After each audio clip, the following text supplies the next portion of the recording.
Welcome back to Absolutely. My name is Benny. That is Dan, and that is Hassan. And today we're going to be talking about the finale of Last of Us. I know we skipped over 2 episodes, but they were pretty much carbon copies of the TV show with minor changes.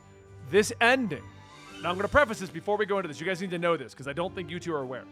This ending has been the most divisive thing in the gaming community for like 10 years. Yeah, I've heard and this has been a problem because the debate. It is the same. The scene, they literally carbon copied everything. Okay. The only change, That's what I thought. and I'll tell you that I noticed watching this and having played Last of Us a month ago, the only change I noticed is there's a whole level that takes place beforehand, and Ellie almost drowns. And they show up when he's trying to save Ellie. While the show here has a group find them and just knock him out. So that's the only difference that I was able to put my finger on. Because even the Joel behavior of going from like, I barely want to talk to you to like, no, we're like best buds now and I want to treat you like my daughter and all this stuff. That's all from the game. That's the weird turn that happens there. But this ending is carbon copied. So before we get into that, I want to touch on the other 2 episodes because I watched both of them last night. I have to talk about them because so the young Ellie romance episode was so well done. It was so adolescent. It was such a perfectly acted adolescent romance, and there's stakes and there's sadness involved. And Dan, you watch it too, right? Oh yeah. Okay, cool. Because Betty didn't. I'm throwing him under the bus. No. So what I did, so the You reason skimmed through the episodes because you already seen them and you watched the finale to make. So sure what you I got did is that I in. looked online to see what was changed from the episodes to the show, to the game, and they're almost a carbon copy. Yeah, both and of I'm them. just bullying Benny here. So to ensure that we were able to talk about the Last of Us finale today, Natalie and I checked that, and then I was like, all right, we're going to jump to the finale, which is good. and then we'll go back and rewatch those later. Yeah, but I don't need that. And it's definitely worth watching because I know the games probably did a really beautiful interpretation of like whatever, but the romance was great. That was really well acted. If I have to pick a gay romance episode, I'm gonna pick the first one though because I really like that one better. Yeah. But this was really cute. It was really sweet. You get a lot of resonance with Ellie, and you have to realize that she sat there and watched her friend die, and she didn't go crazy, and she had to put her friend down. Like that's terrifying. Her first love, essentially. So that episode is beautiful, and there was this wonder about them exploring the mall and like seeing Ellie laugh and be so young, and oh my God, they worked so well. Like their chemistry was really, really great. So I love that. I don't know. Episode. Hold on, before you swap to the next episode. With that episode, I really enjoyed it. I thought it was great. I thought it was very well done. But my goodness, the entire time I was like, okay, is this going to be the part where things just go crazy? Is it like I was just constantly on the edge of my seat of, okay, when are they getting bit? We know that they are. We know, like, there's no way it's not going to be during this. And I thought it was going to be like a lot more, like a 5 to 10 minute stretch at the end of a lot more like higher intensity, like faster pace. But no, like I actually really liked the fact that they just kind of went, here's 30 seconds. Yeah. And it just kind of made it that much more impactful because it was like, you don't even see it. And then just out of nowhere afterwards, they're like, we both got bit. Yeah. Like it was just like, what horrifying too. That is like seeing kids fight a monster like that, essentially. Absolutely. Like bone chillingly horrifying, but you're right. It was just such an emotionally intimate episode that like, this is the set piece here, but it's not about this. It's not about the bite. It's about what happens after the bite. It's what happens leading up to the bite. That's what happened. Like she gets her first kiss. It's so sweet. And then not seconds later, she has to sit with her friend as her friend loses her mind and says goodbye. It hit. It absolutely hit.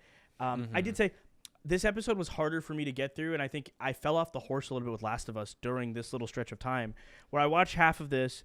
And then Benny said we weren't going to cover it the next day. So I was like, I'm not going to wake up in the morning early and finish this episode. So I put it off. So I watched the second half of that episode, and then the following episode, and then this morning I watched the finale. The following episode, the penultimate episode of the season. Yeah. Oh my God. One of the most horrific pieces of media I've ever consumed in my life. So, I knew for some reason, I had no background of The Last of Us at all as far as this arc is concerned or anything. This is the cannibal arc. Yes. For those who follow game-wise to this is the cannibal arc they're in now. Very quickly, I knew it was about cannibals, but like I didn't know why. It was even before they showed the rare meat, where like at that point it confirmed it. But for some reason, the way that they like the communication, everything, I don't know what visual storytelling they did, but something about the beginning of it, the eerie nature of this town and everything about it, I felt like that's what it was going to be about. And I've been thinking of cannibals recently because my girlfriend watched Hannibal and she's been talking about it. So that's a weird thing. I've been thinking about cannibals recently. I've That thought was a about weird statement. It's not a normal human being thing to ever think about, but cannibals popped into my head. And then when this started and every scene got more bone chilling and more messed up and upsetting, it's pretty funny that in the world of zombies and The Last of Us, that Christianity is still the most evil thing going on, which is crazy and really funny and poignant for society, whatever. But this was so gruesome. Dan, I'm going to let you give your thoughts before we talk about the Yeah, like, honestly, that one, the second they said, we're not going to bury your father until spring, I was like, they're eating him. Yeah. Like, there was Oh no my God. question in my mind that they were not eating these people, because the way that everyone there looked, the way that they acted, the fact that the people who clearly were in on things were even more uneasy than everyone else, like everything about that. And like, I want to say, like, yes, the Christianity being evil thing, but I think like a big part of that was a lot more religion in its entirety. Yeah. Of like, when everything just goes to hell and there is a higher power, people will sacrifice so much of what they truly believe in to grasp onto this idea of, no, we will be saved, or like there has to be the rationalizing of it through this external thing. It makes them so susceptible to being manipulated by somebody who it pretends really to have does. the answers because you just need it. You need it so badly. Exactly. And especially someone that really is treating everyone in this, we're a family, like I'm here for you, like that. But the more you saw that guy, the more I started getting so nervous when he was just alone with Ellie. Oh like my God, every scene. I was just like, do not, like, I honestly almost stopped watching because I was like, I know what this show is rated and I don't know how far they're going to go with this, and I know that I am not going to watch if they go too far into If there this. was Like, a sexual assault happening there, I couldn't have watched it. I was right. in and my they element got with that. way too, like, they got very close to I mean, it he too, said- and I was yeah. like, Yeah. They don't go into it either in the game. She breaks out before it goes too far. yeah. But it's very heavily implied that David's got a lot of other intentions with her. Oh yeah, Like, the immediately- second when he immediately. said, "I like when they fight," I was like, Yeah, "No, that's what I mean. like, Like, And he'd been I was saying like, things please leading up to die. that. He said so many things leading up to that was like he was like, you're smarter than them, you're more mature. Every single thing like, that a wow, textbook groomer. person who is that Yeah. will say. Every single textbook, terrible, awful thing that you could say he was saying, and he wanted to be alone with her, and the manipulation, like all of that was so disgusting and horrific. And when you go back and knowing that they're cannibals confirmed, you go back and watch the scene, the way everybody else is eating this meat, and they're like scarfing out quickly, and he's savoring it because he's enjoying eating people because he's a monster. And Ben, when you go back and watch it, the fight scene, that is the thing that like messed me up more. Like everything was really messed up, but Ellie versus him, and like Ellie versus him and the other guy who Ellie kills, and then right." it's so horrific. Yeah, that- that's taken straight out of the game too. I saw the fight sequence because people were saying that she needed an Emmy Award for it, and Yeah. it's taken straight out of the game. I think the only difference is in the game, I beamed him off the head with a lot of bottles. Oh my God, the But it's like the only difference was I cheesed the fight so that he was stuck in a corner the whole time and couldn't walk towards me. I boxed him in. I got his hitbox in a nice area. But like just when she's on top of him, slamming into him, and the camera sits there and the camera gets dirty. It's not like blood splattering against the camera, but the camera is getting dirty because the dirt and the debris flying. So graphic, so utterly graphic. It's you want it to happen because you want this guy to be done. You want him to be dead. But when you see it happen that way, it's like, God, I hate this person, and I hate that Ellie has to do this to him. But and that like, even though he's the worst piece of scum ever and deserves that times 10, she now has to live with the burden of doing that to another human being. Well, not even the burden of just doing that to another human being, the burden of knowing that other human beings will do that kind of stuff to her, and that she will get pushed to the point that she has to do that. Because then I feel like that scene was even more amplified when Joel does show up, and her reaction to Joel, like you could, like that just sheer panic and horror, and Joel recognizing that and just being like, no, I'm here, like I'm like so sorry that like it was heartbreaking. It was like, oh my God. Creator brings up a couple of points. Says I didn't watch the actual episode, just saw the fight sequence and played the sequence in the game. Yeah. In the game, she's referred to as the newest pet for David, implying that there's quite a few more going on. Okay, that Yeah. And in the game, I guess it wasn't in the show. He also used to be a teacher. He did. They say he's a teacher. Okay. They It implies reference it because I think that those are the seeds you put together. yeah, because because she makes the comment like, "Oh, you went teacher to preacher. Is it just because it rhymes or something?" Like, Okay. And he said something like that. And he also slaps a girl really hard in front of people as he's later feeding him her dad, I guess. But it's definitely implied that he was abusing her as well, and that the mother was allowing it to happen based on everything about that society. Because and Dan, what you just said, like Joel's holding her moment, and then he says, "Here, baby girl," and that's the moment that Joel fully. If he didn't do it beforehand, that was internally, That's also the switch in the game, and I want to talk about that before we move to the next episode because there's stuff that happens in the game that they did a good job of getting the context across, but there's a few things that happen between these. But that's the moment where because she saved him, so like that's what he finally gave over. Like, no, this is now my new daughter, basically my replacement surrogate daughter. You guys good on the episode, so we can move into the last one? I want to quickly say, not replacement. Yeah. It's his new daughter. Just another it's daughter. his next daughter. Because I think that's a very, very key thing that, like, at no point do I truly believe Joel was like, you are Sarah. Yeah. Like, at no point. I felt it was more of I can accept having a new child and that someone else he can care about. Exactly. And we'll get into the next episode because I think the dialogue at the end of the next episode covers that really well. The beginning does actually. That's what I want to get into. So the episode itself, once they get hit by the guy, the crew, that's when it changes and is a carbon copy of the finale to the game. Before that, we never knew Ellie's mother. So if you watch the post thing, they added the Ellie's mother scene in, so you have a better understanding why she's immune. Played by Ashley Johnson. Yeah, I was going to say, which is played by the actual Ellie voice actress, which for me was very weird hearing her say things. And I'm like, that's Ellie. Like, so as like a non-game person, never heard her audio in the game. Oh my God, her like the way she was saying phrases and stuff, right out of Bella Ramsey's playbook of like the deliveries were really, really spot on. I wonder if she got to watch like the dailies of Bella Ramsey before doing her scene because it like she's like shit like the way she like delivered her cuss words and stuff was really good that it like matched I'd up say so it's well. the other way around when there's 60 hours of Ashley Johnson acting like Ellie. Well, I always thought that I thought I was told that like Bella Ramsey was very different from video game Ellie as far as her deliveries and stuff were concerned. I heard she was more brash and like she's more. Well, the brazen. difference between video game Ellie and Bella Ramsey's Ellie is they skip out a lot of the growing to that point. But she is crass and like up front and yells at people. But gotcha. she I doesn't just like the way that fits. Really the well. difference between the two of them though is there's a period of Ellie where she doesn't do that in the game.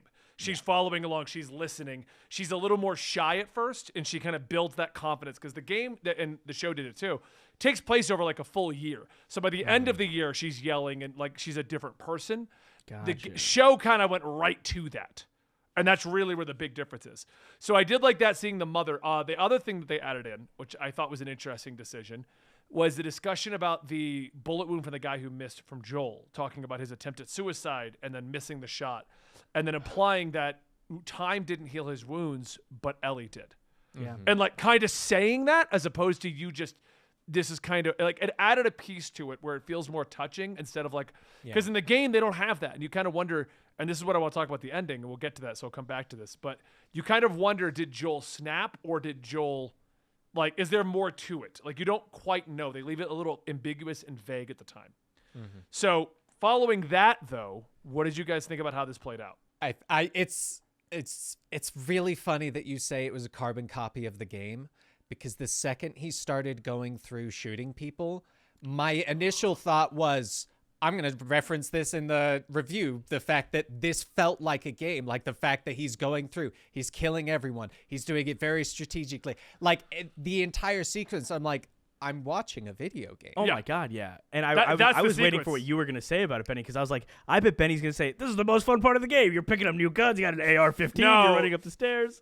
At that point in the game, you have such a sense of urgency that you're literally just dropping guys and they're endlessly coming at you.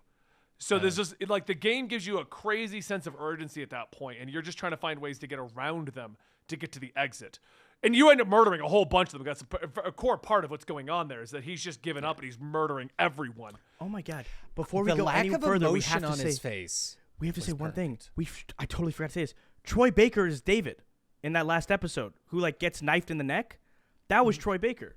So Troy Baker was also in this. So Joel from the games is also in this. Yeah, So yeah. I remember they had totally them both forgot in to say there. that. I have to say that before I forget because I was like, you're familiar and you sound familiar to the things I've seen of Last of Us a little bit. I'm not going to put this together until later.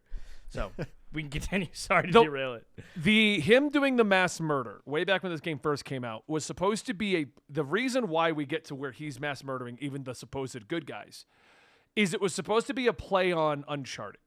So there was a lot of controversy going on in the world of gaming at the time. And the controversy was, it was like minor controversy, but the idea was we were trying to do games where killing is bad. We shouldn't kill. We shouldn't do these things.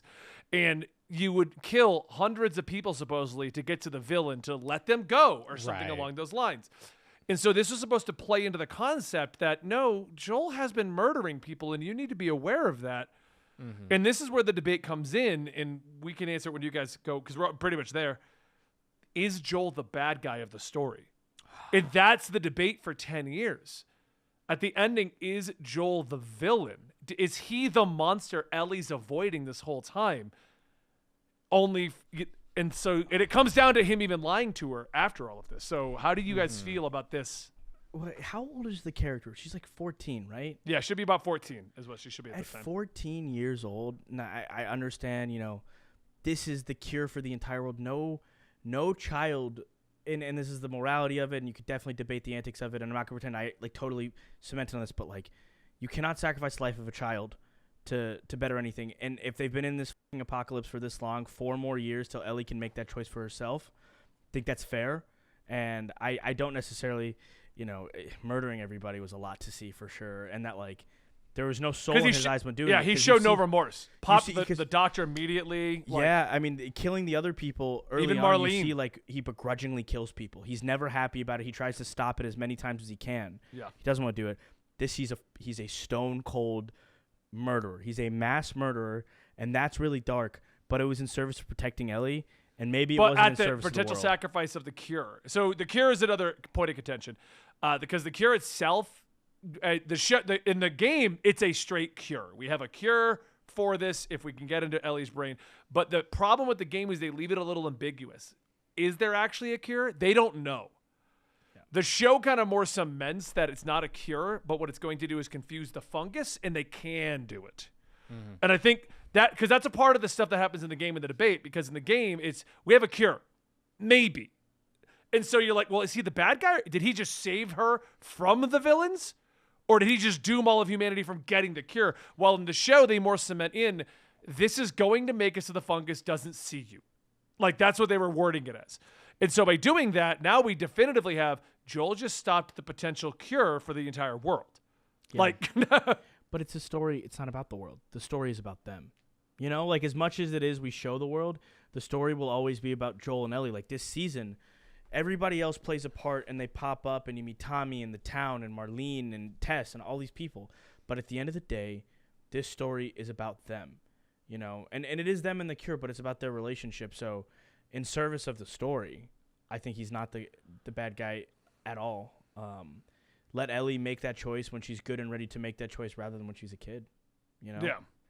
I feel like good and bad in this context is a moot point. I think, honestly, the whole point of the show was to show at the end of the world, there is no good, there is no bad when it truly comes down to it, because everyone's doing what they feel is right for their personal survival. And because if you think about it, was he the bad guy for stopping them to get a cure? Well, were they the bad people for killing a child for the possibility of a cure? They don't know. Yeah. They just think. I think they even say it in there he thinks he can. Because that's the key phrasing. Exactly. He says he thinks he can, and then they'll transfer this thing. It is literally at the sacrifice of a little girl who has gone through hell and high water to be here for you right. people, and for humanity. She never needed to do that. And for you to ever put that burden on a child, especially Marlene, put that burden onto a child. your only responsibility in your life was to take care of the child and find her a family. You dropped her in with Fedra, had them raise her instead of you, scooped her back up once you realized she was a vaccine thing, and used her. Pop, Marlene, die in the fucking parking garage. I got no remorse for you. I did not care. I didn't feel even a little bit bad when they killed off Marlene. Because Marlene, it's obviously just like there's so much gray. There's no black and white, but it's just, it was really dark. Like, and I want to say on the Joel mass murdering, I feel like mass murdering is not the best term to use, because when you think that, I kind of think kind of cold-blooded, you're just going and you're killing everyone in your way. Whereas I saw it a lot more as the mama bear protecting their cub. Like, it's I don't care what is in my way. I will do anything and everything in my possibility to do this. And at the end of the day, I feel like bare minimum 50% of parents, if they were put into a situation like this, would go on the exact same killing spree to protect their child. I feel, without a shadow of a doubt, I feel a large portion of parents would really do anything to protect their child. And I felt like, because you really saw it on Joel's face of, there was no remorse because he knew what he was doing, where he was going. There was a single track mind of, I am getting my daughter, I am saving her, I am not letting this happen again, was basically what you see on his face.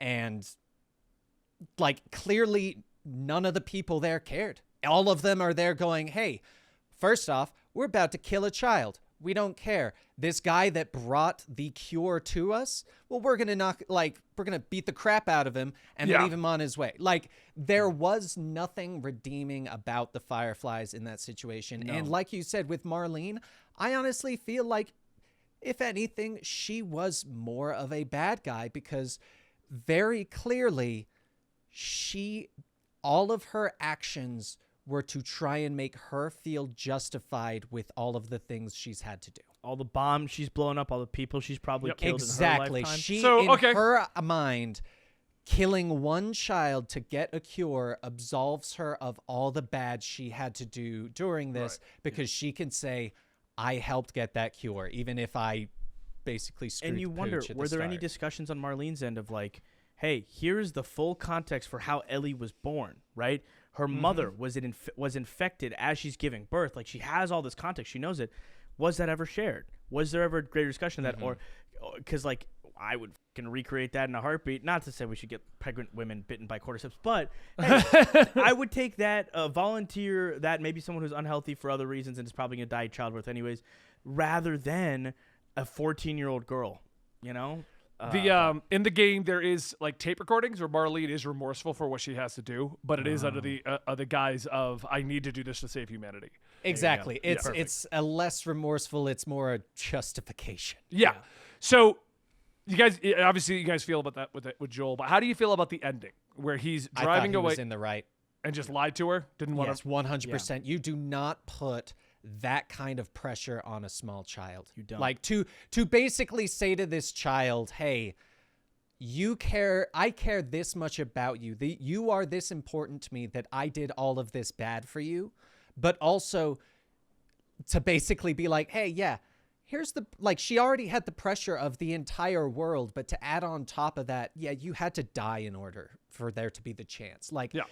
I'm sorry.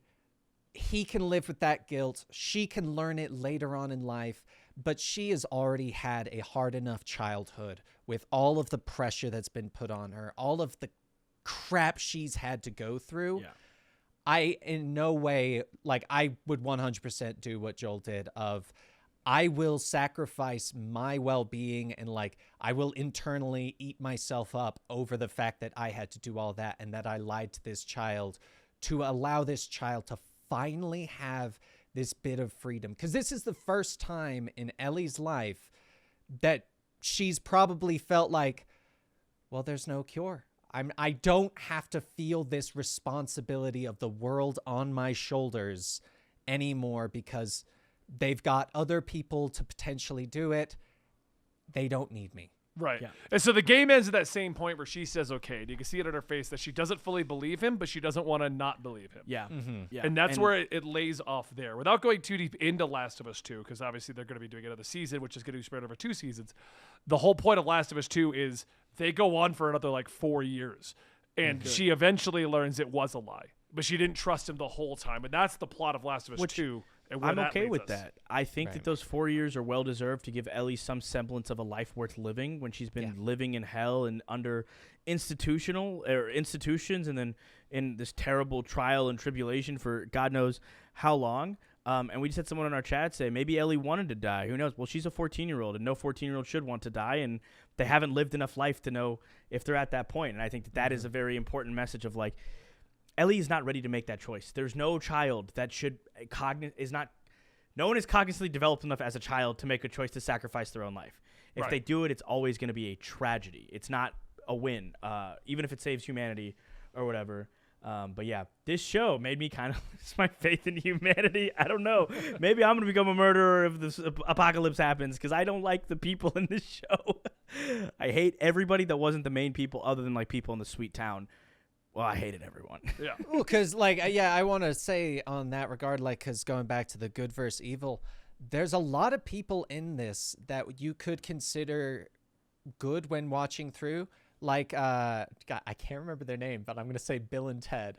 I can't remember their names. Bill and Ted's Excellent Adventure? What are you talking about? Oh, the love story? Yes. What were the names? It's Bill and now you got me thinking Ted. You're messed me up now. Now I can't stop thinking Bill and Anyway, Ted. my point being, you could very easily say those two are also villains. They had tons of supplies. They had all of the potential Bill in and the Frank. world. Bill and Frank, thank you. They had all the potential in the world to allow people to live in their area. They clearly had supplies. They decided not to.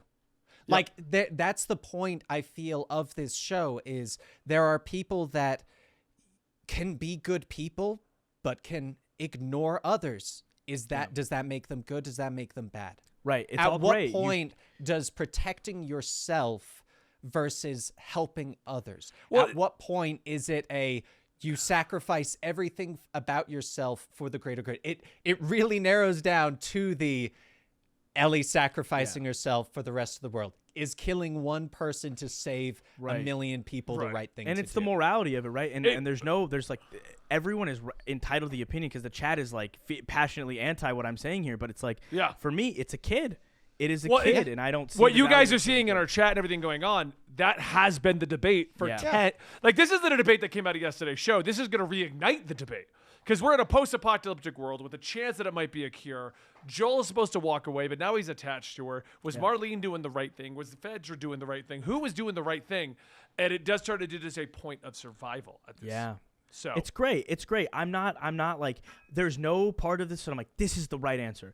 I think for me there is no right answer is the problem. There is no right answer. I think forget about what Joel did because I'm not going to justify the killing of that many people. I justify the killing of Marlene because Marlene, but I'm not going to justify a lot of what happened, a lot of what I saw.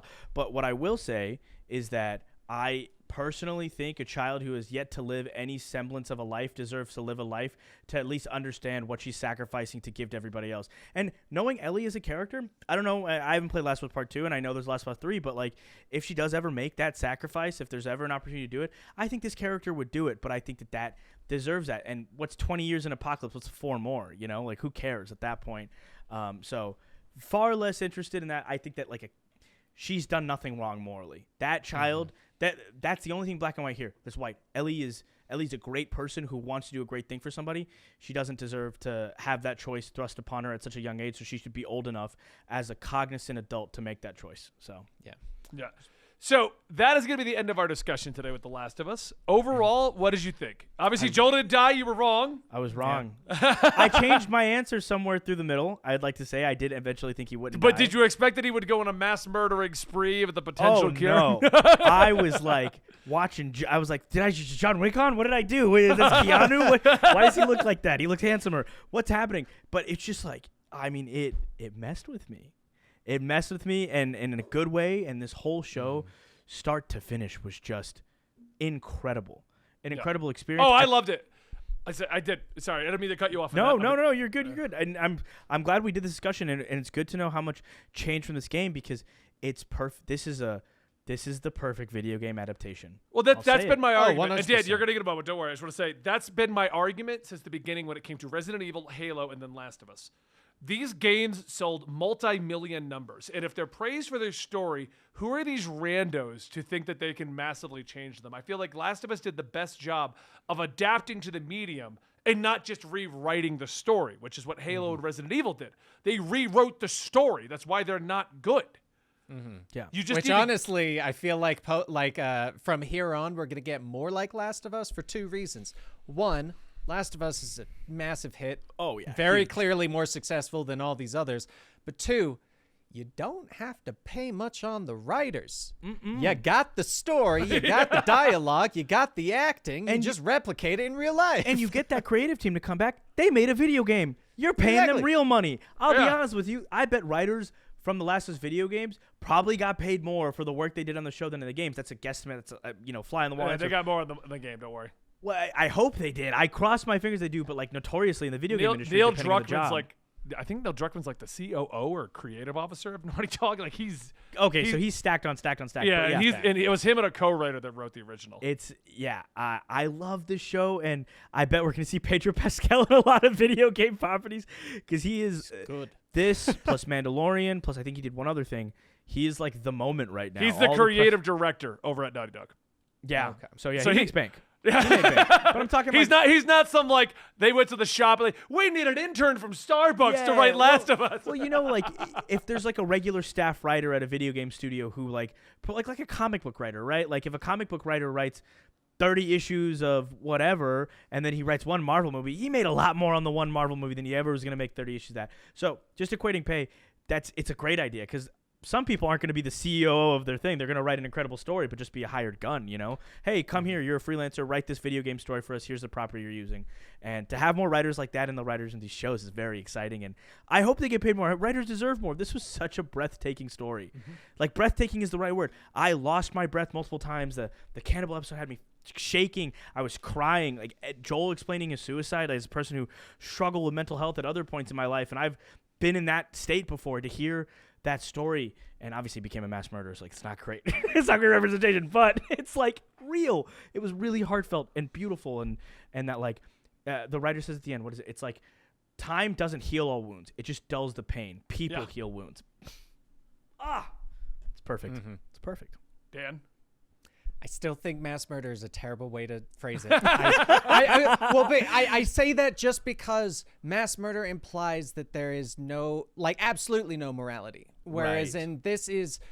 there's been 20 years of an apocalypse. So many people have done so many different things. And for all we know, all those people in there, they were mass murderers. Fireflies were notorious for being bad people in They the gave universe. bombs to kids. They gave Exactly. pipe bombs to children. If you think about it that way, he went through and killed a bunch of people who are making child soldiers. Somebody Anyway, in our chat said Oliver Queen was a serial killer in season 1 of Arrow, and he literally was. there you go. Another great example. That's more He of a was. mass murder. He just randomly would show up. You have failed the city. I literally did that. That's But overall, I think this was fantastic. I thought it was a great show, and I really like the fact of how close to the game it was, because I feel like I can talk to people about the game without having played the game now. and I And like I that. don't really plan on playing the game. And I don't- I being would able to recommend it. part The of gameplay's incredible. I'll but probably you're gonna play know the the story. sequels. Anything that comes out, I will definitely play Last of Us Part 2 for sure because it's gonna be 2 years, so I have plenty Oh, of time. so now you'll have my point of view. It'd be great. Yeah, and definitely season 3. So like, I like. That I'm it's my going to give you entry so point. much if in these 2 years you don't play it. Yeah, you probably should. We'll see All right, what guys, we're going happens. to close out today's episode. We are absolutely, and if you enjoyed these types of discussions about things that aren't superhero themed, let us know in the comments down below so we can start watching and enjoying other things. We have Turtle Watch on the way over. I'm going to make Dan watch all the Scream movies. It's going to be great. And we'll see you guys next time right here.